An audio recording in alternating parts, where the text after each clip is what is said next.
Jagata Sansari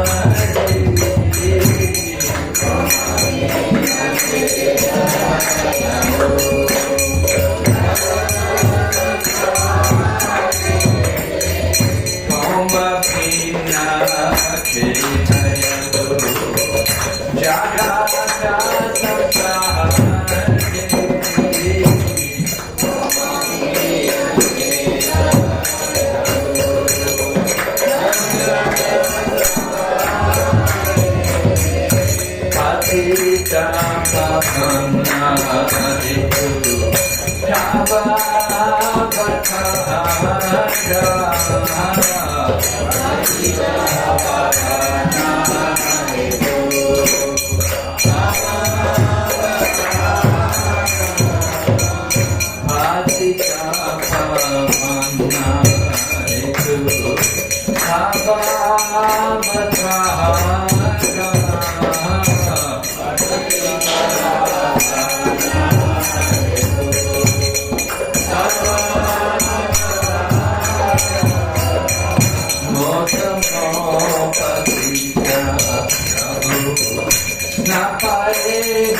Rupa Raguna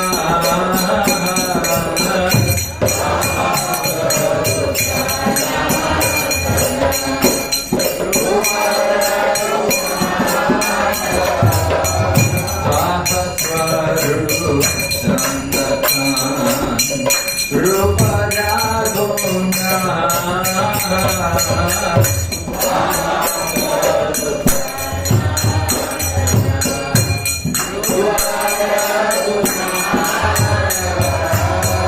Bhakta Yuga Shri Jiva Prabhu Lokana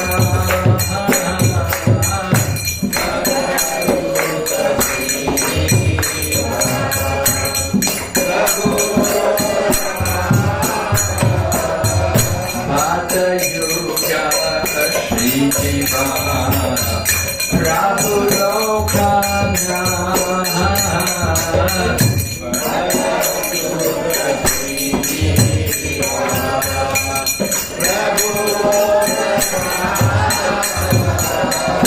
Jaya Koro Shri Acharya Prabhu Srinivasa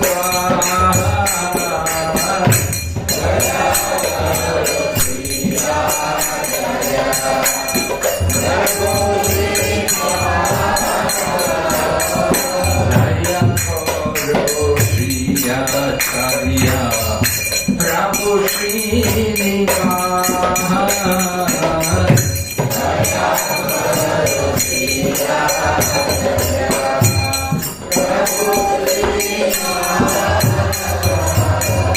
Ramachandra Sangamage Narakamaka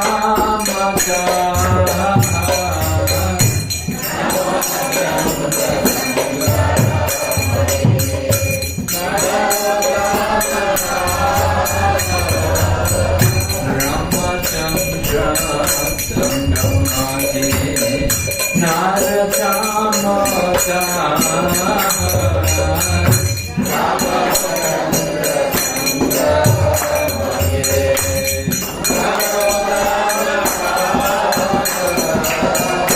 Shri Krishna Chaitanya Prabhu Jaya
Om Namo Bhagavate Vasudevaya.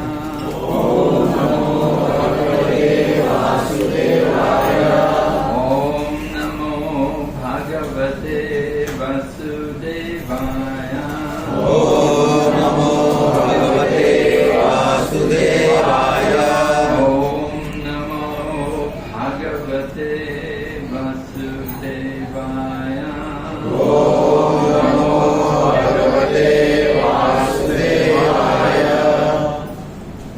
So this evening we're going to hear text number 13 of Queen Kunti's prayers. This one is entitled The Vital Force of the Universe. Janma karma cha vishvatman Ajasya kartur atmana Tiryan Nishishu Yadhatu Tad Adyanta Vidambanam Janma Karma Cha Vishvatman Ajasya Kartur Atmana Tiryan Rishishu Yathashu Tad Adyanta Vidambanam Janma Karma Cha Vishvatman Ajasya Kartur Atmana Tiryan Rishishu Yathashu Tad Adyanta Vidambanam. Anyone else like to chant? Janma karma cha vishvatman Ajasya kartu atmana Tiryan Rishishu Yathashu Tad Adyanta Vidambanam Janma karma cha vishvatman Janma karma cha vishvatman Ajasya kartur atmanaha Ajasya kartu atmana Tiryan Rishishu Yadhashu Tiryan Rishishu Yathashu Tad Adyanta Vidambanam Janma karma cha vishvatman Janma karma cha vishvatman Ajasya kartu atmana Ajasya kartu atmana Tiryan Rishishu Yathashu Tad Adyanta Vidambanam Janma karma cha vishvatman Janma karma cha vishvatman Ajasya kartu atmana Ajasya kartu atmana Tiryan Rishishu Yathashu Tad Adyanta Vidambanam Vaishnavis? Anyone? Janma karma cha vishvatman Ajasya kartu atmana Tiryan Rishishu Yathashu Tad Adyanta Vidambanam Janma karma cha vishvatman Ajasya kartu atmana Tiryan Rishishu Yathashu Tad Adyanta Vidambanam. Translation. Of course, it is bewildering, O soul of the universe, that you work though you are inactive, and that you take birth though you are the vital force and the unborn. You yourself descend among animals, men, sages, and aquatics. Verily, this is bewildering. So Queen Kunti is continuing, describing Lord Krishna's pastimes and how they're bewildering to all of us. Well, at least to the devotees they're not bewildering, but to the common people, certainly they're bewildering. And she mentioned some of the points which are the cause of bewilderment. For example, she said, you work though you are inactive. So Lord Krishna works through his different energies. He himself doesn't have to work like we have to work. Of course, we have to work. So many different duties have to be done. But for Lord Krishna, for the Supreme Lord, there's nothing for him to do. Everything is done simply by his energies. And then she said, then you take birth, but you are the vital force and the unborn. Of course, this is a very bewildering feature of Lord Krishna, the birth of Lord Krishna. And of course, we worship the holy places where the Lord appears. For example, Mathura is the birthplace of Lord Krishna, and Ayodhya was the place where Lord Rama descended. So these different places are very sacred for us. The Lord appears there. Just like in Mayapur, we have the Yoga Peeth, where Sri Chaitanya Mahaprabhu descended to this world. So the Lord appears. It appears like He's taking birth, but at the same time He is unborn. For the soul, there's no birth and there's no death. And Lord Krishna's body is not material. It's a spiritual body. So when He appears in this world, it's not a birth as we take a body.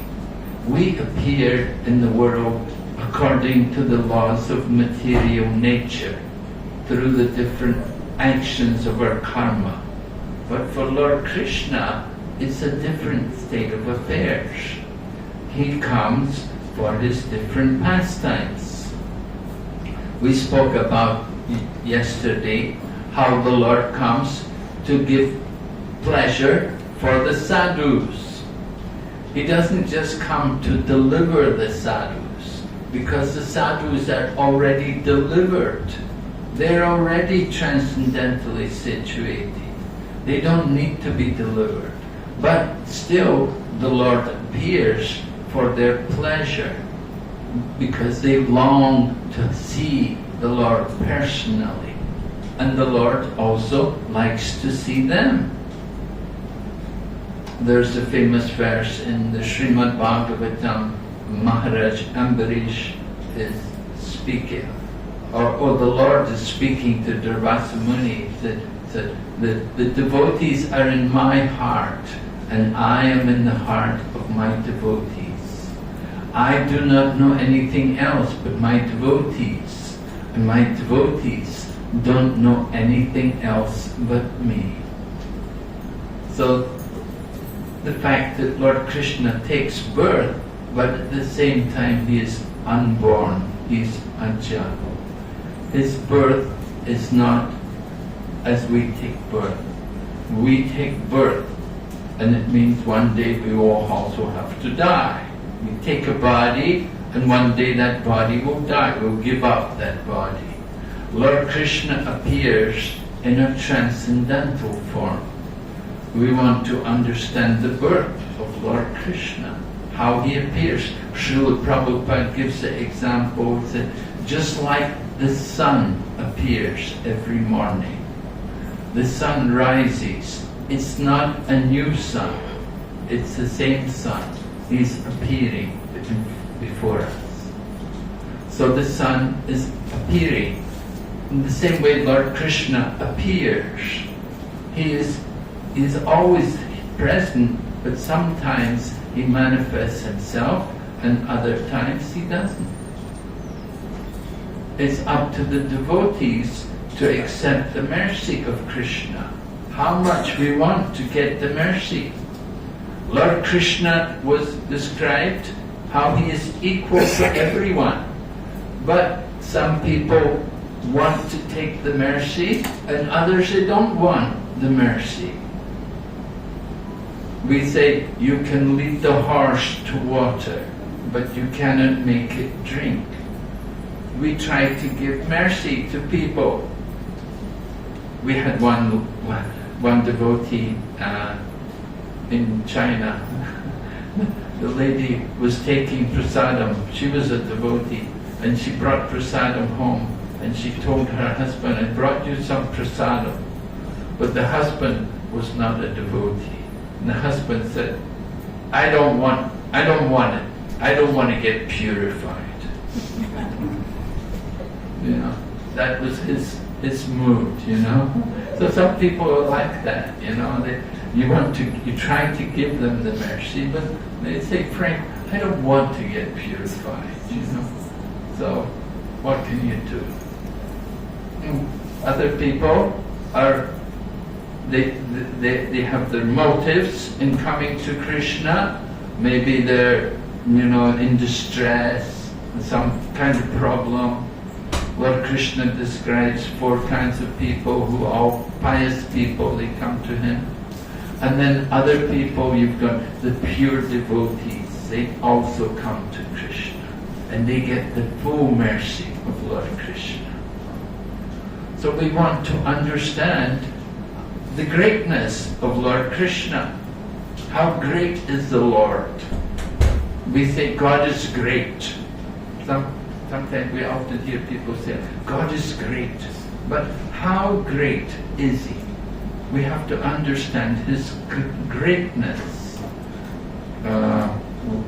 We say, well, men are like God. We have done so many wonderful things.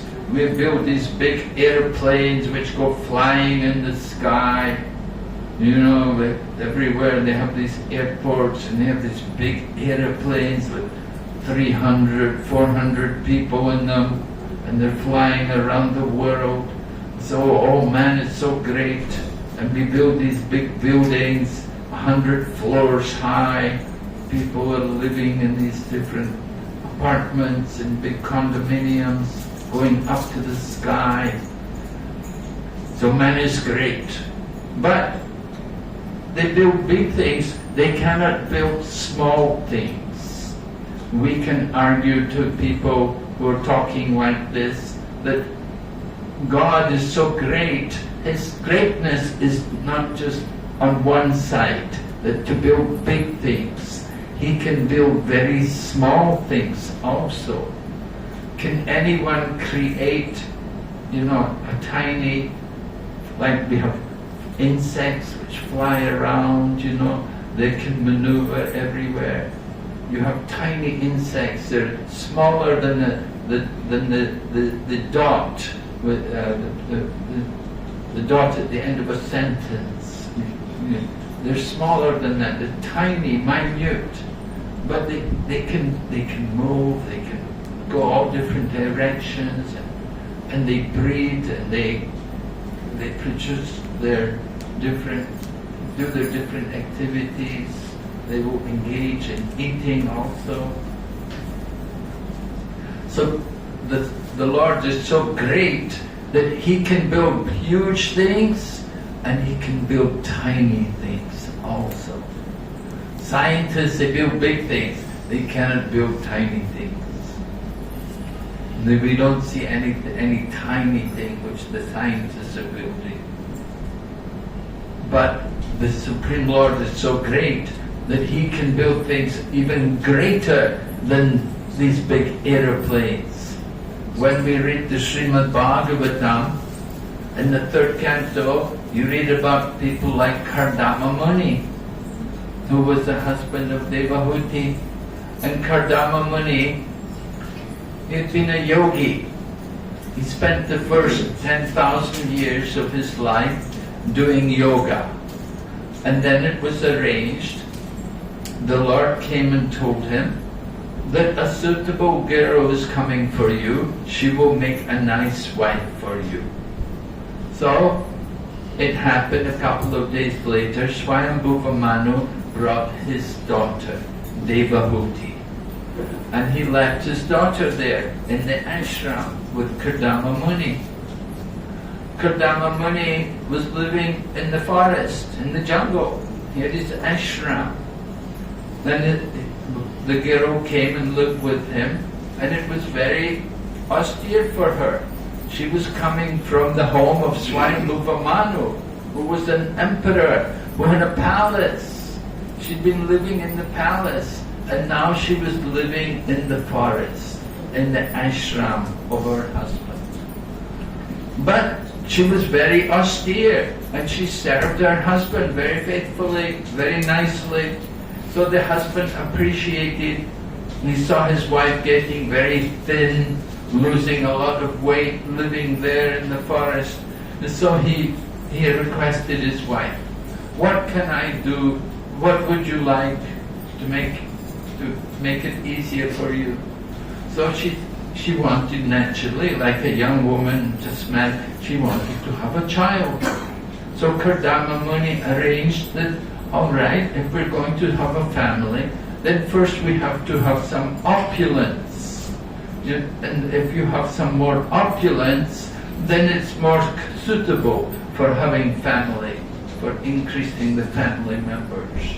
So by his yoga powers, he created a mansion.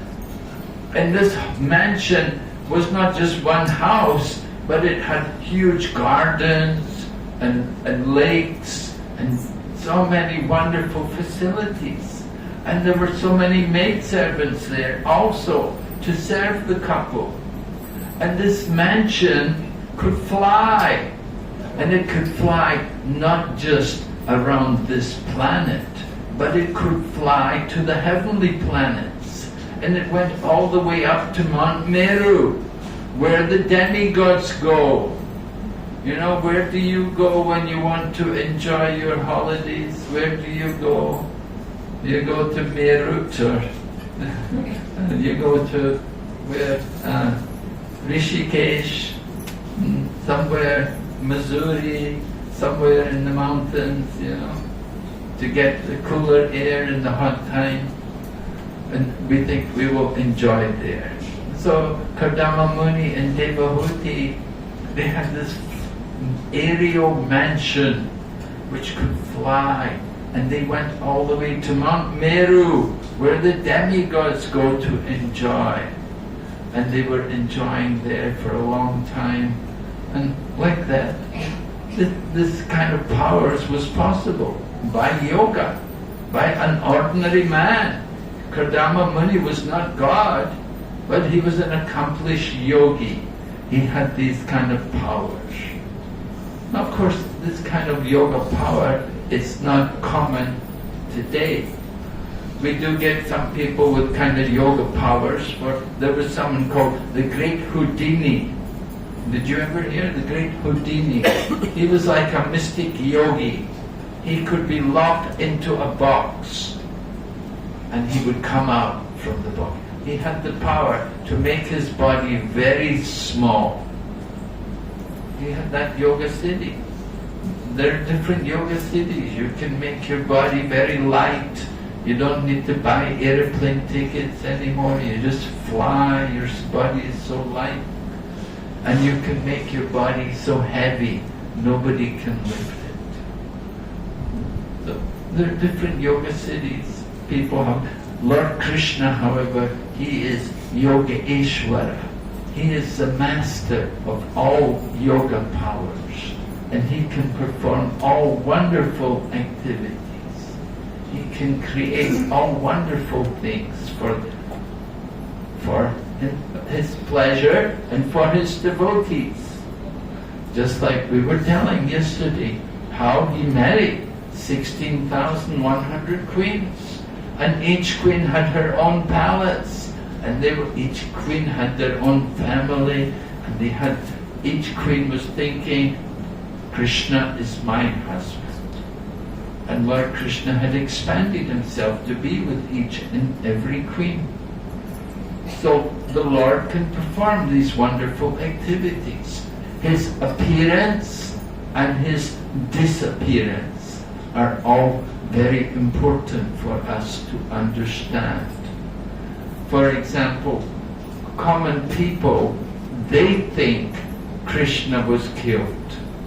The common people think, if you ask someone, how did Krishna leave the world? They say, oh, the hunter Jara fired his arrow into Krishna's foot and Krishna died. This is what they think. Common people think like that. It's not correct.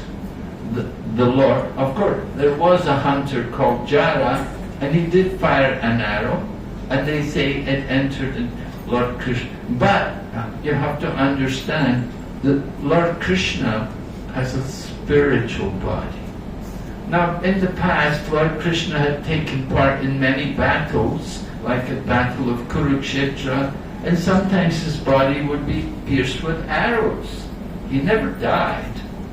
Now why would it happen that this Jara's arrow, which was fired at Lord Krishna's foot, that Lord Krishna would die? It's not logical. But foolish people, they think like that. What actually happened was Lord Krishna took this opportunity to bewilder the common people who have no faith in his transcendental form. And at that time, he left another body, not his own transcendental body, but he arranged for another form, a Maya form, a Maya body, to take his place, and he disappeared. So this, just like Mother Sita, when Ravana came to kidnap Sita, Ravana did not actually touch Mother Sita. Mother Sita is the goddess of fortune, and she is pure and her body is divine. She could never be touched by a demon like Ravana. But what happened was, a Maya Sita was created, and Ravana took the Maya Sita away with him.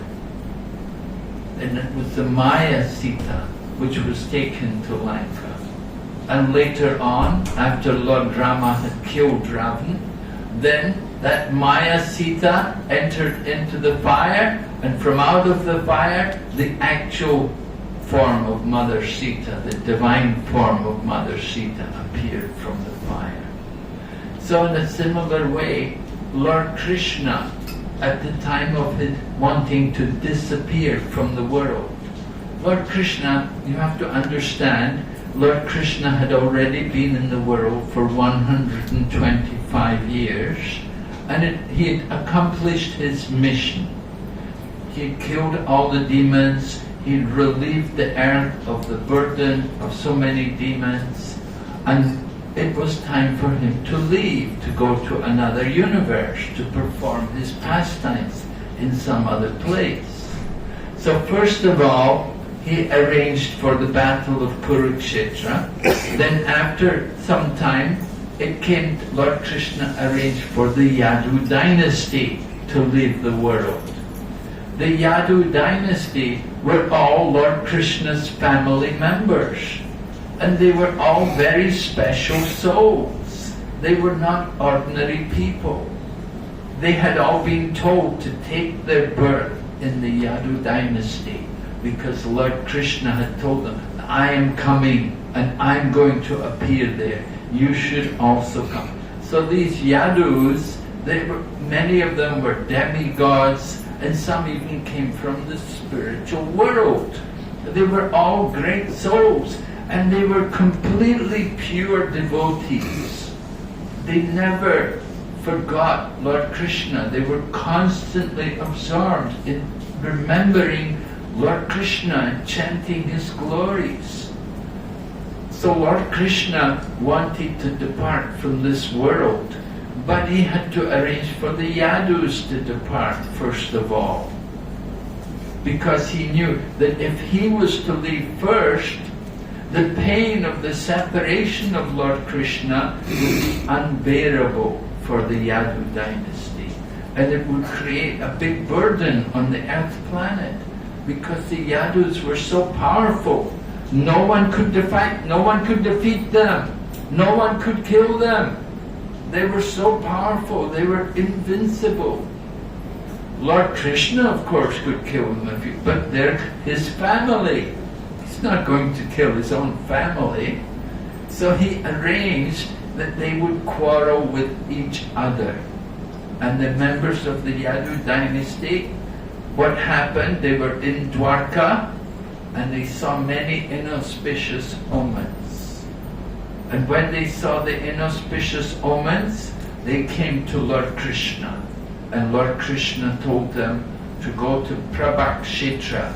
Go to Prabhakshetra, which is on the mainland. They were on the island of Dwarka, and they saw all these inauspicious omens. The earth was trembling, There was a red color around the sun. There were many different inauspicious signs. So they all understood something is very inauspicious. What should we do? So Lord Krishna told them, you go to Prabhat Kshetra on the mainland and you perform some karmakandi activities there. Perform some rituals to overcome this inauspiciousness. You go there and perform rituals, give charity to all the brahmanas and perform all the rituals. So they did.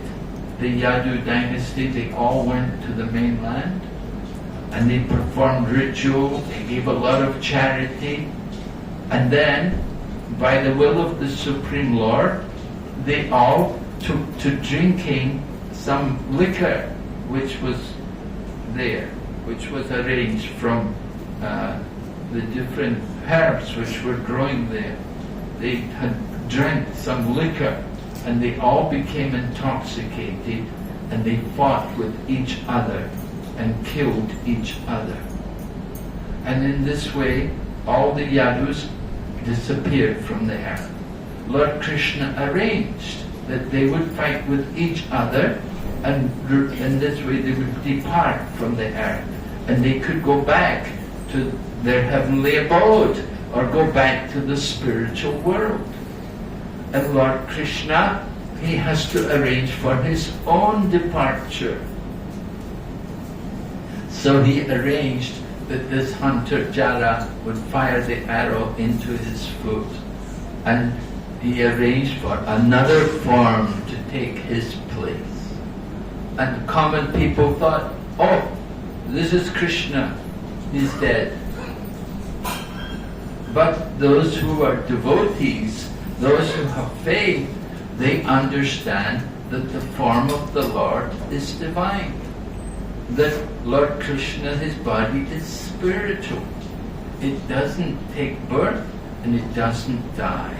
It appears for some time and then it disappears. Sometimes it's prakat, other times aprakat. And just like the sun rises. Today the sun was hot in the sky. Where is the sun now? It's hidden from vision. But tomorrow again the sun will appear. In the same way, the Yadu dynasty appeared. They appeared for some time, then they disappeared. And they will appear in some other place in the future. And the same with Lord Krishna, his divine body. He will appear for some time and then he will disappear. And then after some, he will appear in some other place again. This is the transcendental nature of the Lord. He can perform these wonderful activities because he is Yogeshwara. He is transcendental to the material energy. So it's described here by Queen Kunti. She said to him, you are the vital force. Just like within all of us, there is the spirit soul, the spiritual particle. It is the vital force within the body. Sometimes Srila Prabhupada would present the Krishna conscious philosophy to engineers and technologists and scientists. He would ask them, what is the difference between the living body and the dead body? And of course these people are so mundane and so steeped in material knowledge, they cannot understand that there's another energy. Beside the material energy, there is another energy which is the spiritual energy. We want to understand there's a spiritual energy which is coming from, which is Lord Krishna's divine energy. So within our body there is the vital force. That spiritual particle is the vital force. And of course it's not just one particle, there are two particles. There is the individual living entity and the supreme living entity. the Paramatma. And that Paramatma is only a tiny fraction of the energy of Lord Krishna. In the Bhagavad Gita, if you read chapter 10 of the Bhagavad Gita, chapter 10, what's the title? Vibhuti Yoga, right? Lord Krishna is describing his vibhutis. He's telling how I am the syllable Om in the Vedic mantras. And of mountains, I am Meru. Of immovable things, I am the Himalayas. Of flowing rivers, I am Ganga, right? In so many different ways, Lord Krishna is telling us how we can see His energy, how we can see His presence, how we can become Krishna conscious. Remember earlier, Queen Kunti was talking about the vision of lotuses. And she would say, Lord Krishna's glance is like the lotus flower, and his feet are marked with the impressions of lotuses, and he has lotus face, and he's garlanded with a mala of lotus flowers, all of these things. So seeing lotuses, we will think of Krishna.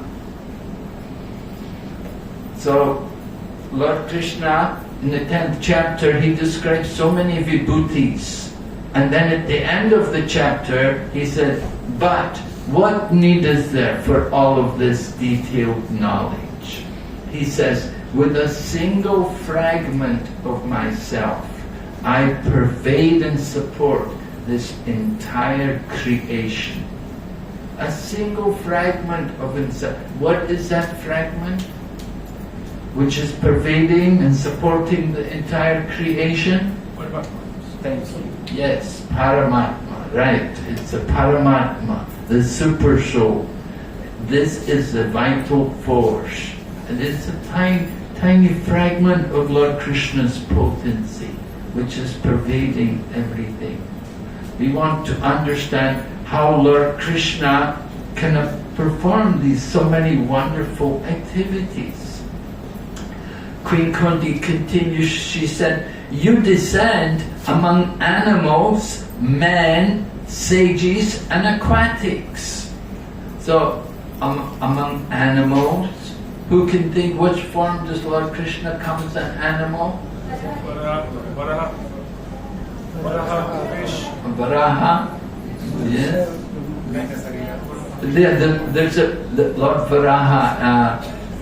One of our artists, you know, when Prabhupada was doing the books, he wanted the devotees to illustrate the different pastimes.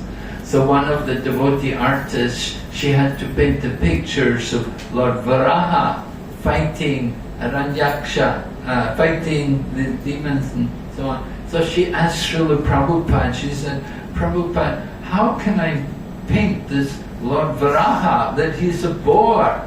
And boars usually, they're not very attractive. So how will I paint his picture? So Srila Prabhupada said, yes, he must be attractive.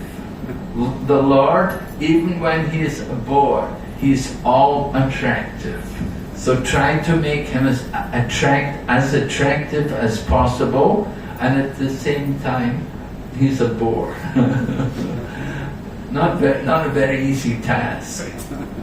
Actually, when you see that picture, you see Haranyaksha is fighting Varaha, Lord Varaha. People think, oh, who is this poor man fighting this horrible beast? You know, they think Lord Varaha is the horrible beast, and Haranyaksha is the poor man. Of course, Haranyaksha was a demon, and Lord Varaha, this is the wonderful form of the Lord. The Lord is so amazing. He can appear in all these different species of life, but He's always the Supreme Lord, and He's always full of all opulence.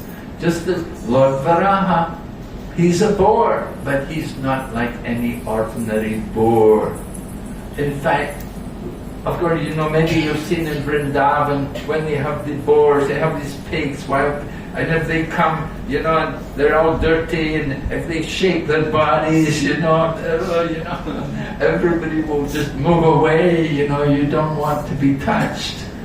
But Lord Varaha, he had picked up the earth from the bottom of the Garbhodak ocean, and he rose out of the water, and he was shaking, and the water from the hairs of his body, it landed on the great sages and on the higher planets at the top of the universe. Satyaloka, Janaloka, Tapaloka, the sages were there, and the water from the body of Lord Varaha landed on them, and they felt ecstasy. They felt so wonderful, the water from Lord Varaha's body, because it's coming from the Lord. It was full of spiritual potency. So this is Lord Varaha. Although he's a boar, he's fully transcendental. So he appears among the animals, and as man, of course, he comes Lord Rama, Lord Krishna. Nowadays, you know, with the new temple in Ayodhya, more people are becoming very Ram conscious. People are all eager to read Ramayana and so on. Many people have gone to Ayodhya, go pilgrimage to hear about Lord Ram. Lord Ram, of course, is Maryada avatar. And we heard also Queen Kunti was described that actually Lord Rama is not as merciful as Lord Krishna. Lord Krishna is more freely giving his love and his affection with his devotees. Lord Rama is always the king or the son of the king. He's a prince, so very difficult to approach him. You have to go with great respect and reverence. If you meet the king, I don't know about here in this country, but I know in countries like Thailand, if you meet any members of the royal family, the king's family, they have a special grammar which you have to use when you talk to them. You have to be very respectful. Even when they play tennis, you know, at Wimbledon, they will play tennis, and sometimes the king or the queen will be there, and they have to bow. They have to curtsy. The woman should curtsy, the men should bow to show respect, to show honor to the royal family. But Krishna comes as a cowherd boy, and he's enjoying playing with all of his devotees. He's enjoying being with them, having so many excursions in the forests of Vrindavan. Even when he goes to Dwarka, he's enjoying. And when he came back, you know, when he came back from Dwarka to meet all the gopis from Vrindavan, they met at Kurukshetra. There was an eclipse. Lord Krishna had come with all of the wives. They'd all come to Kurukshetra, and he'd arranged that all the gopis would also come. But when the gopis saw Krishna coming from Dwarka, they thought, oh no, we don't like this Krishna. He's got all fancy clothes and silks and nice costumes and jewelry. We want to take him to Vrindavan. Where is his peacock feather? He has no peacock feather here. He has no flute. We want to take him back to Vrindavan. So the first Rath Yatra took place at Kurukshetra. So the gopis brought Krishna back to Vrindavan, because it's more loving there. There's more intimacy. There's not so much awe and reverence as in Dwarka or Ayodhya. These places, this is where the relationship with the Lord is influenced by awe and veneration. So the Lord comes as man, And he comes also as sages. As sages, who was he? Narayan Rishis. Yes, Narayan Rishi. They live in Badarik Ashram. And they're doing tapasya, great austerities there. Before reciting the Srimad Bhagavatam, we always offer our respects. We offer our respects to Narayan Rishis, the supermost human being. So they're incarnations of the Lord, doing austerities, showing the path of renunciation. And as aquatics, of course, as aquatics, the Lord comes as Matsya. And as Lord Matsya, he performs the pastime of saving the Vedas. So the Lord comes as an aquatic, but not any ordinary aquatic. He comes as a gigantic fish, which is able to swim through the water of devastation.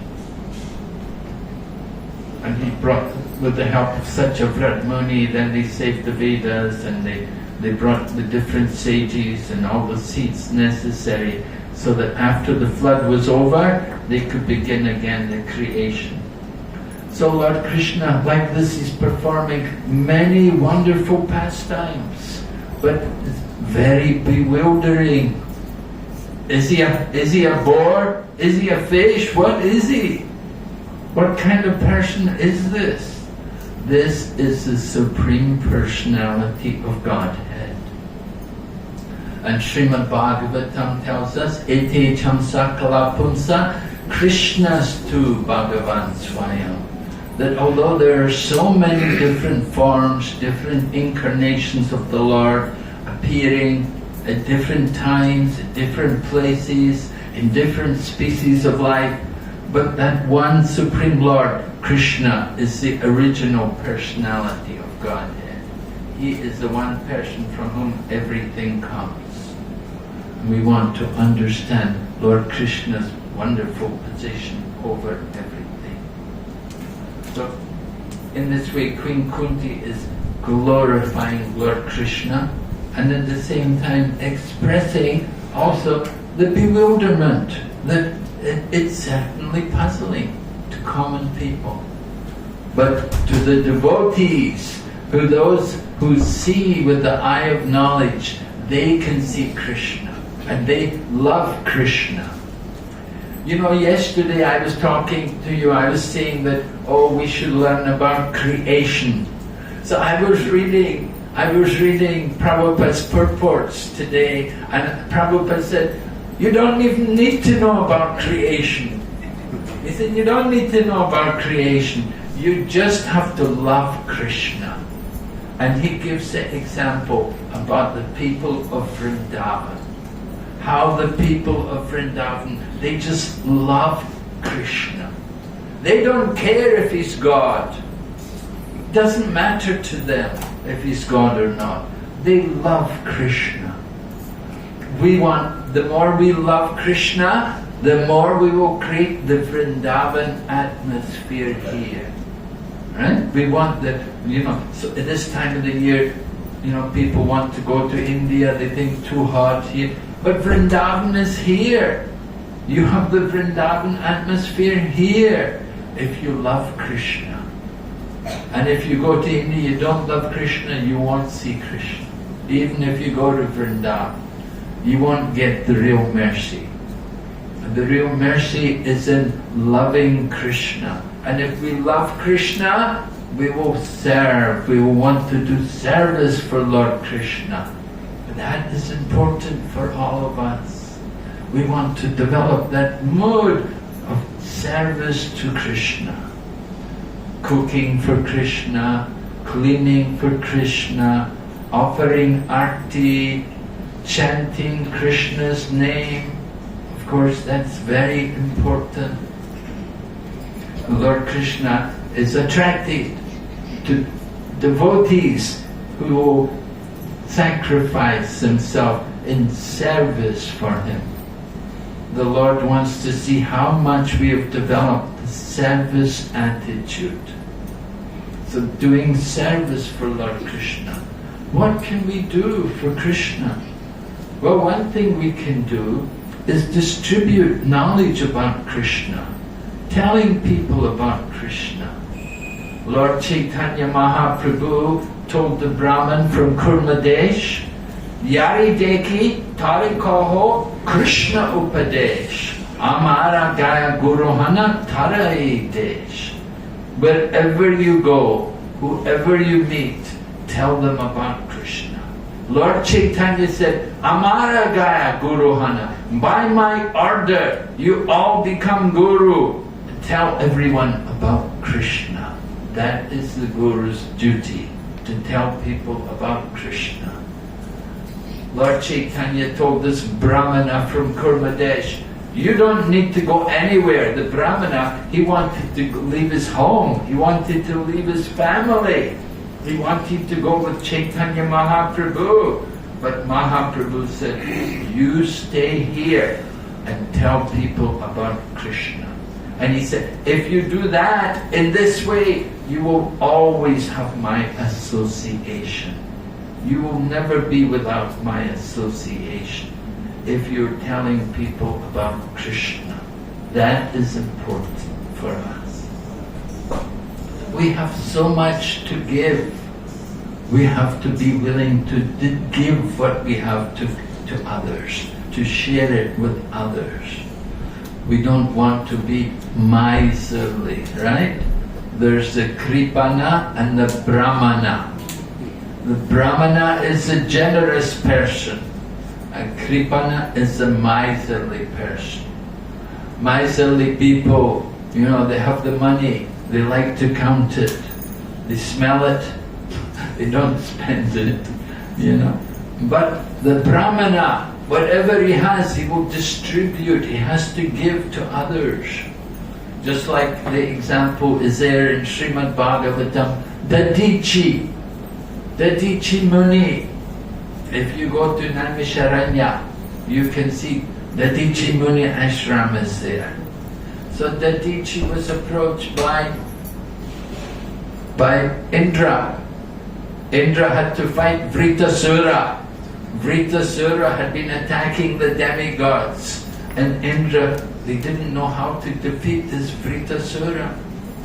So the Lord, they approached the Supreme Personality of Godhead, Lord Narayan.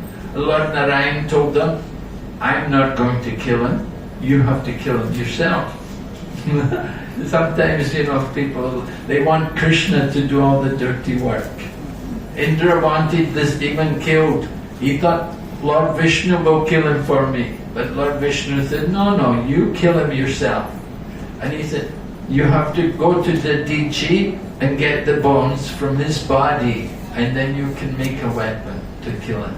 You can make the Brajra weapon. So Indra had to go and see the Dadichi. It's not a very common thing. People want charity. They want the bones from your body. Right? Would any of you like to give the bones from your body? Could you imagine the bones from your body? So Dadichi, he was a very renounced, detached sage. So he said to Indra, he said, don't you know the body is the thing we're most attached to? You want me? Actually, Dadichi said like that because he wanted to hear some philosophy. He wanted to hear some good knowledge from Indra. So he said to him, don't you know the body is the thing we're most attached to? So Indra's reply is very interesting. And he said to Dadichi, he said, it's, for some people, it's difficult to give charity. And for other people, it's difficult to ask for charity. It's not easy. Sometimes for some people to give charity is very difficult. Sometimes you don't have economic ability to be able to give charity. Somebody's coming asking for charity, and you would like to do it, but you don't have any ability, so it's difficult to give charity. And for other people, asking people to give charity is difficult. Just like sometimes you know, we get some devotees, you ask them to go and distribute books, and they take all the books and they say, "Oh, I distributed all the books. Where's the collection? Oh, I didn't collect anything. I gave all the books away. You didn't collect any money. Oh my goodness, you gave all the books away. Where's no collection? I didn't like to ask anybody for any money." So, some people feel like that, you know, difficult to ask. So the teacher, anyway, he heard like that, he thought, "No, very nice, very good." So the teacher gave up his body. He gave the bones from his body. He knew yoga. He went into trance and he gave up his body. He left his body. And so Indra took the bones, and with the help of Vishwakarma, they made the weapon. They made the Vajra weapon, the thunderbolt weapon, and he used that to cut Vritasura. So that's charity. You know, people ask you, give charity. Devotees are generous people. We have the wonderful charity to give. We give the holy name, the Hare Krishna mantra. That's the highest charity, to give the holy name to others. And that's why we perform Sankirtan. We like to go out in the streets and do Sankirtan. And of course you're coming up, you'll be coming up, we'll have Balaram Purnima, you'll have Krishna Janmastami, you'll have Radha Astami. You can do a lot of Sankirtan, you can do a lot of chanting. It's a wonderful opportunity for preaching, to encourage people to come and take part in the programs, to come and chant and to take prasadam and have darshan of the deities. You know, we get many people, even though they're living very near to the temple, practically only one day in the year they'll come to temple. Yeah? And that one day in the year is usually Janmastami. So you take advantage, you know, to get as many people as you can, to bring them to the temple and try to give them some spiritual benefit. And this is our duty as devotees of Krishna. And the more we give Krishna to others, the more we get Krishna ourselves. There's no scarcity. The more you give Krishna consciousness, the more the supply increases hundreds of times. It is said when Lord Krishna came in this world, he brought with him a storehouse of love of God, but the contents was sealed. It was all in the storehouse.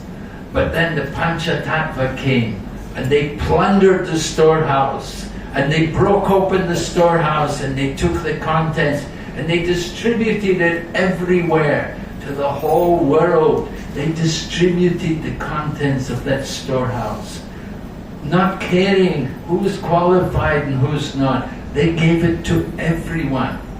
And the more they distributed, the more the supply increased, hundreds and hundreds of times. So that is the nature of Krishna consciousness. If you distribute this Krishna consciousness, it will go like wildfire. It will be taken up. So many people. Just this morning, there's one man coming to the temple. He's from Ghana. He's an African man. He's chanting Hare Krishna every morning. He's coming to temple, wears a dhoti, and he met Krishna consciousness here in Bahrain. So there's so many people waiting to become devotees. You don't know who they are. Give everyone the chance to become Krishna conscious. Hare Krishna. Thank you very much. Any questions? Yes. Praying at your lotus feet. Can you tell something about how you came to Krishna consciousness and what inspired you and your interaction with the Prabhupada, which is still going? How did we come to Krishna consciousness? I came to Krishna consciousness like many other people. I got a book. I got the Krishna book. I purchased the Krishna book one day, not from a devotee, from a bookstore. I found the book and I purchased the book and I took it home and I showed my friend, and then my friend showed me he had another book by the same man. This was very, very early on, and there were no people selling books. I don't know how he got the book, but somehow he had this book. He had the topmost yoga system, and I had the Krishna book, Volume 1. Volume 2 hadn't even been published that time. And there was only the first volume, and he had this book, Topmost Yoga System. I don't know how he got it, but we were very impressed. And we thought, we have to go to temple, have to check it. You know, I knew the temple was there. The devotees had come to the UK and it had been publicized. They'd been in the news and they had brought out some records, the Govinda record had been released in the Hare Krishna mantra. And so, you know, I was always thinking I should go to temple, and the devotees used to make incense. They used to make their own spiritual sky incense. You know, the typical Indian incense, they have fragrances like jasmine and sandalwood. But these devotees, the Hare Krishna, they would make incense which was strawberry, cherry, lemon, you know, very heavy, strong smelling incense, you know. So I used to purchase their incense, and on the packet it always said, you know, we have programs every morning, you can come. There's also a special program on Sundays. And I was always thinking, yeah, I must go. But it wasn't until I got the book, and when I got the book and when I started to read it, then I was impressed that this book actually makes sense. That I've been reading many other different gurus' books, but you know, I could never really figure out what they were talking about. It was all word jugglery and so many things. But anyway, I read Prabhupada's book and it made a lot of sense to me. Everything he said was very clear, and I thought, you know, very, very nice. And I thought I have to find out more. So I started going to the temple, and I used to go every evening. I used to go to the arti, and we would have arti every evening, and we'd have Gaur arti, and we'd have a lot of dancing. Young people, you know, we had a lot of energy. The whole temple room would vibrate, you know, the whole place would shake. Everyone in the temple would be jumping and dancing, you know. Prabhu is here, one devotee is here. And there was this one man, his son is studying in the UK. So his son is studying in the UK, and he was at Bhaktivedanta Manor, and they had a retreat for all the youth. And they had the youth come from universities who were all studying in the UK. They all came to Bhaktivedanta Manor, and they had a retreat there for a few days. And he told me at the end of the retreat, they had this big kirtan. And he said they had this famous kirtanier come, and everybody was just jumping and dancing, and the whole place was just ecstatic, you know. So, you know, we used to have like that every evening. I used to go every evening to the temple. We'd have kirtan, and it would be so wild, you know. It was so. I thought it was really wonderful. I was feeling ecstasy. You know, I used to come every night. I'd come from the office. I was working. I had a job, and I was coming from the office. I'd come by train, chant on the train, and come to the temple, and come for arti, dance, and then take prasadam. And in this way, I gradually became devoted. I started to come more, I started to stay in the temple, and then I gave up my job. They said, we need you to work here. So, so I took charge of the incense business. And we were making incense and we would sell it and we supported the temple. It was the income for the temple in those days. We didn't have any congregation supporting us. We were raising the money ourselves, so incense was a big help to maintain the temple, support the temple. So that's how I joined Krishna consciousness. Okay. Maharaj, one question, Maharaj. Kindly give little explanation about your holiness preaching seva in China. How big is the congregation? Whether there is any challenges from government of communist people? Well, of course, yes, you know. Like I said, we're not legal in China. China is a communist country and they have the laws and they don't want foreign religions being spread there in China. They have recognized 5 religions though in China. The Chinese government recognized 5 religions. Buddhism, Islam, Tao, the Catholic Church and the Protestant Church, but under the China government, not under Catholic is usually under the Pope, the Vatican, but they're not. In China, everything is under the China government. So they say, what about Hinduism? They say, no, we don't have any Hindus here in China. So there's no Hinduism. And even Judaism, there's some Jews there, but there's so few they didn't worry about it. So they've recognized 5 official religions, and the idea is they have to register with the government. That's a problem, you have to register with the government. Anyway, we have our books translated, and Prabhupada told us, Prabhupada said, he said, introduce the books. He said, the books will create the field for preaching. And it does, actually. I saw many years ago when we first went there, we took some books and we were giving them out freely to everyone. And one man, somehow he got this book, Coming Back, The Science of Reincarnation, in Chinese edition. So he read it and he said, this is wonderful. He was a Buddhist man. He'd been a vegetarian his whole life and he was a Buddhist. But he read our book. He said, this is wonderful. He said, I want to help you spread this knowledge all over China. So you're like that, people get the books and they're very impressed, Oh, there's a good interest in our books in China. We do, but it has to be done very carefully. We managed to get some books legally printed.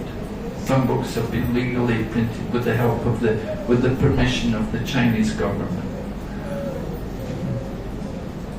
Anyway, it's work, undercover work. Prabhupada said Chinese culture, Indian culture, not so different. Both have very old cultures. So he said, the Chinese may be the last to become, but once they come, they will be faithful. He said like that. So we're getting some response. We continue our efforts there. We have, of course, we still have Hong Kong. We have our center in Hong Kong. Hong Kong has not changed. And Chinese people are everywhere around Asia and around the world these days, you find them. So we're also meeting them and try to bring them to Krishna consciousness. And in Singapore, Maharaj, your witness said they were not permitted Prabhupada Maharaj to come. But now the temple is functioning in Singapore. They allowed Lordship, not Prabhupada. Yeah, they didn't let Prabhupada in, right. So like that, we had to work undercover. So gradually they've introduced, actually the temple there, the ISKCON temple in Singapore is Ritwik. Oh, I visited, but I don't know how they are. It's a Ritwik group, you see. So they're there. They're set kind of under, not under the GBC. They don't work with the GBC, but they're registered as ISKCON. Just like Bangalore, you know, they're also registered as ISKCON. You know, the temple on the hill in Bangalore, it's also ISKCON, you know, but they don't work with the GBC. So the Singapore is like that. But we do have another place. We have, you know, the devotees who are working with the GBC. We do have our own place. It's called the Gita Reading Society. So if you go to Singapore, you have to be careful. Gita Reading Society.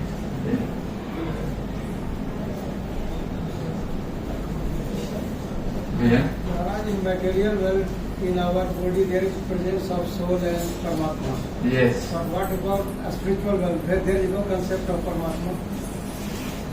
You don't need Paramatma. Krishna's there, in front of you. Right? Krishna's right there. So you don't need Paramatma. You have a spiritual body.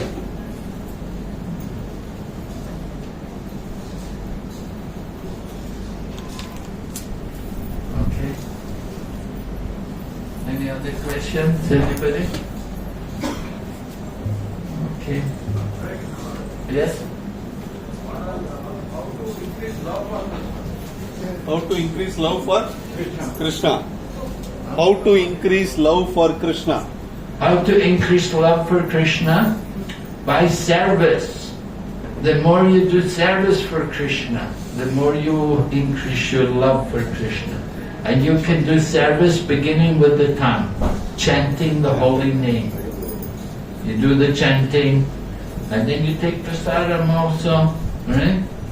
And so this service, you do service also by coming and hearing. You begin to hear. Hearing is first thing. And by hearing nicely, then you will start to chant. And then by hearing and chanting comes about remembrance. Smaranam will come. And as you start remembering, then you'll want to offer prayers, you want to offer worship, you'll engage in all the different other angas of bhakti. And if you don't have any taste for hearing, then do service. You can do service, help to cut the vegetables, help to cook, help to clean the pots, do some kind of service like that. That is also very purifying. I went to the temple when I was a new devotee. Devotee said, "We're cleaning the temple today." He said, "Can you help?" I said, well, I wasn't so eager. But then he said, cleaning the temple is like cleaning your heart. So I thought, okay, I'll help you. I knew how dirty my heart was, so I was happy to help clean the temple. So in the same way, you want to develop love for Krishna. Why don't we love Krishna? Because the heart is so dirty, it's so covered with ignorance, with lust, with greed, and so many other things. We can clean the heart by doing service. You do some seva. We need volunteers, right? We need volunteers. There's a lot of service to be done. So we encourage all of you, volunteer. We have to organize so many things. So many festivals are coming up. A lot of work is to be done. We need your help. We need your energy. And so you use it for Krishna. And the result is you'll clean the heart and you will awaken love for Krishna. And that is the goal of life. Love of Krishna. Prem Panato Mahan. And the more we love Krishna, the more we will want to do service. Love means service.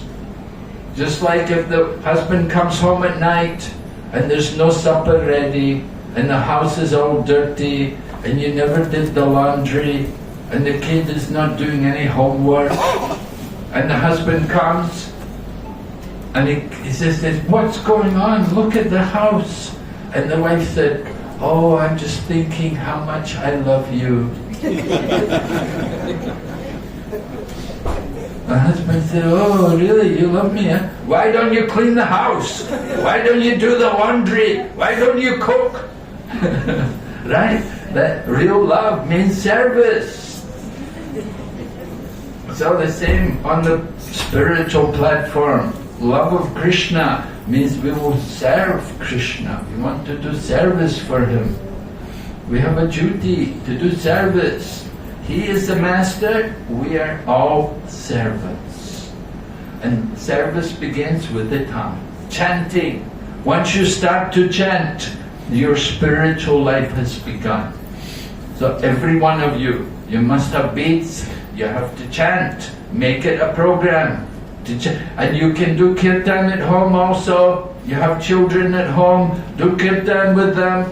Have a nice altar at home and do puja, do chanting. Get the children to join in the kirtan. We've got some wonderful children. If you go on YouTube, you can see 5 years old children. They're doing wonderful kirtan in Vrindavan temple. Only 5 years old, playing harmonium and chanting, leading the kirtan. We've got these amazing children growing up in our movement. Your children also should be given a chance to develop their Krishna consciousness. Get them to learn Mridanga and harmonium, get them to do chanting, get them to become nice devotees.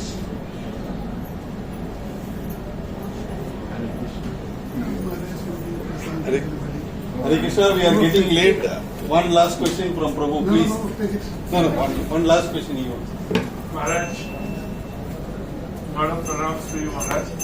Maharaj, last 10-11 days has been historical for me personally. I mean, you have charged us so much, charged me personally, I'm so inspired. I've been listening every day to you. Maharaj, how to keep, now you will be leaving for another service, another place. How to keep up this charge of battery? How to keep it up? Yes, by service, right? That's the whole idea. You do service. The more you do service, you charge your battery. Yes. You just have to do more service. Keep engaged. Right? Prabhu is here. He'll give you service. A lot of service to be done. Everywhere.